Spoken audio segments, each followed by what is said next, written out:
welcome to my channel. So with it being an Olympic year, there have been a lot of discussions around who's going to make the Canadian team. And I thought I would bring my 2 cents into it. And I kind of touched on this topic a little bit in my video talking about who is and who isn't doing so well. And so I thought I would elaborate on the things that I touched on in there, and then talk about a few other players that I think are going to make the team and ones that are not going to make the team. So without further ado, let's get into it. Starting with the guys that are, in my opinion, going to make the team.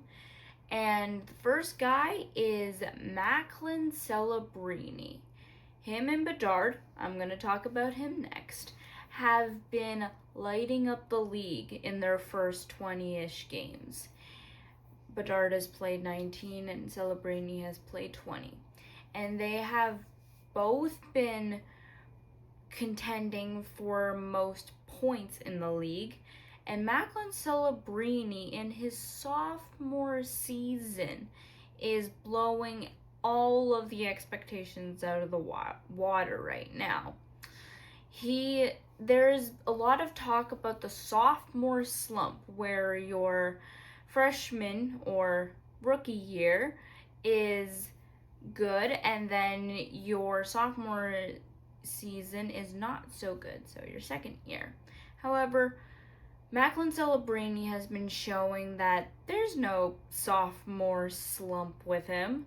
So I think that the way that he's played and the fact that he has 30 points in 20 games as a sophomore is good enough to get him on the team. Next, the guy that I touched on in the Macklin Celebrini rundown, and that is Connor Bedard. My word, has the perception and the noise around this kid been up and down. Last year he was getting called out for playing pond hockey. And this year he's been blossoming in Chicago. And Chicago as a whole has been looking way better than in past years. And Bedard has been playing phenomenally well. He has 29 points in 19 games, and in my books, he should be on the team. Him and Celebrini should be on the team. And the reason why I say that they should be on the team is that they are the next big things for Canadian hockey. And you need to be able to bring them into the fold without just throwing them to the wolves. And we saw that with Sidney Crosby in 2010. And so if you have these two young guys in the fold, then I think that hockey for Canada in the Olympics and national events will be in good hands. Next, Logan Thompson, who is a goalie. There is in a few worlds maybe where I could see Jordan Binnington not being the starter. Jordan Binnington's gonna be there. That is no discussion, really. We saw what he did at Four Nations, and we've seen the track record of Jordan Binnington in high pressure games and in important games. And Logan Thompson, he was not on the Four Nations roster last year, even though a lot of people said that he should have been. But one thing I will say about that is that before the roster was named, he wasn't doing that well. It was only after the roster had been named that he started doing well. And he's carried that over into this season. He has a .920 save percentage in 14 games for the Washington Capitals. And that's no slouch. That's not something to bat an eye at. It is pretty impressive considering Washington is kind of a mid-team this year.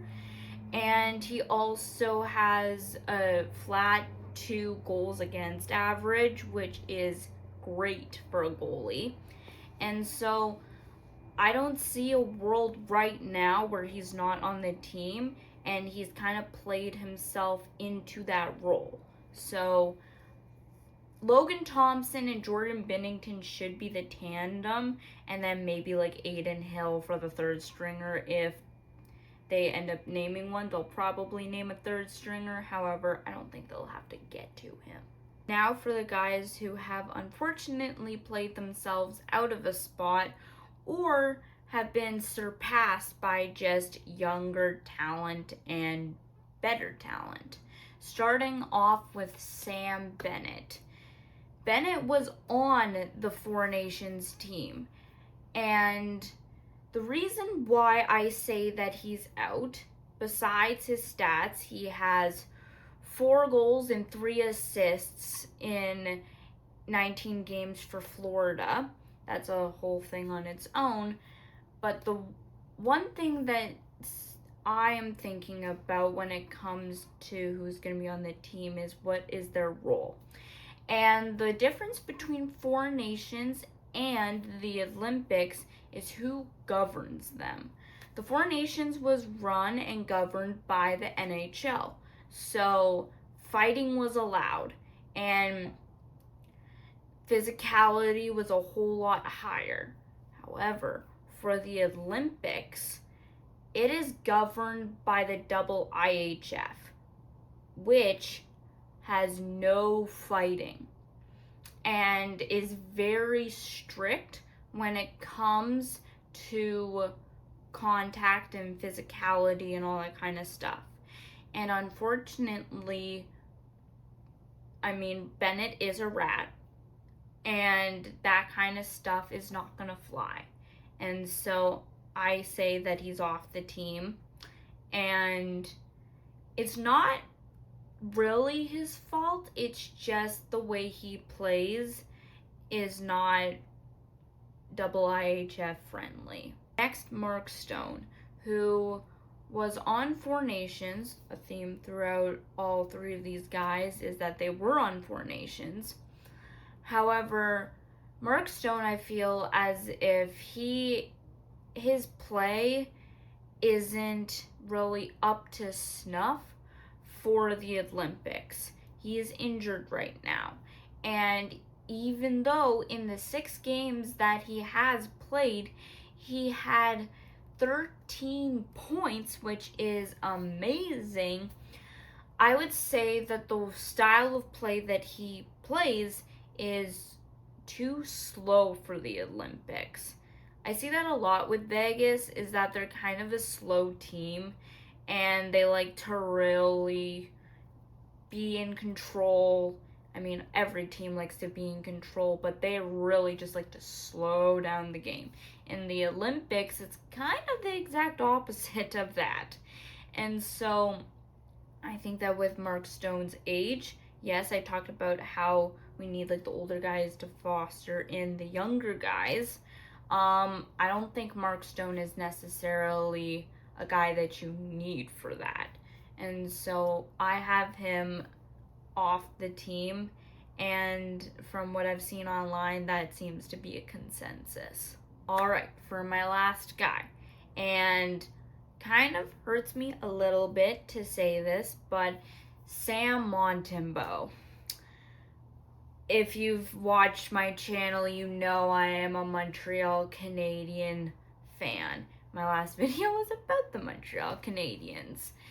And I don't see a world right now where Montembeault is on the Canadian roster even as a third stringer.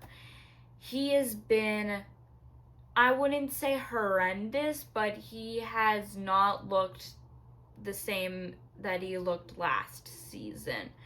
In 11 games for the Canadiens, he has an 8.58 save percentage.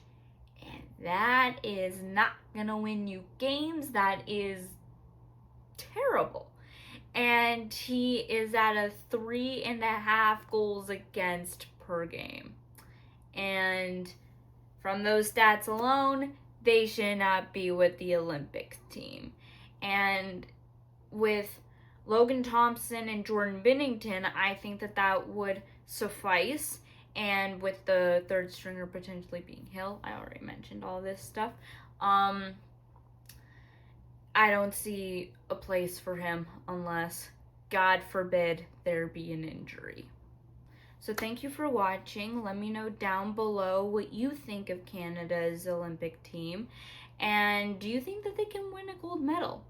And also, how do you think that they'll stack up against the United States? I am probably going to make a United States video because, my word, are they looking deadly. And also let me know while you're down there what you thought of my takes. Do you agree? Do you disagree? Do you think I'm crazy? I would like to know your opinion. And lastly, make sure you like and subscribe to let YouTube know that you like this kind of content and that I should make more of it. So thank you for watching, and I will see you in the next one.